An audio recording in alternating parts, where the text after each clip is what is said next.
Hey guys, in this video I just want to show this how to change this day here. Actually today is June 15. It's 5:15. That's why it's showing like this. May 15th. Today is Saturday actually. So I just want to change this as Saturday. So what I'm going to do is you need to press this adjust button for a long time.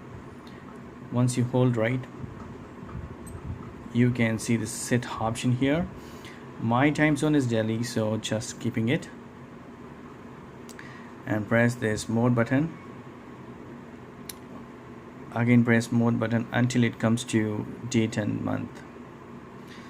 So it's time now.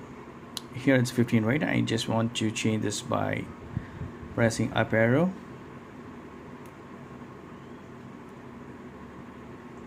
Sorry, I'm choosing year. So I can press mode. Yes, it's changed now. I made it as June 15. Today is Saturday. It should be coming as Saturday. So that's it. All set. I should see press the mode button until come set. Yes, I'm going to set this now. Press this adjust button. Yes, now it's 15:06 and Saturday is coming here, SAT. So this is the way you can adjust the time in G-SHOCK. That's it. Hope this video is very much helpful. Thank you so much for watching. Please put your comments and feedbacks in my video form. Thank you. Bye.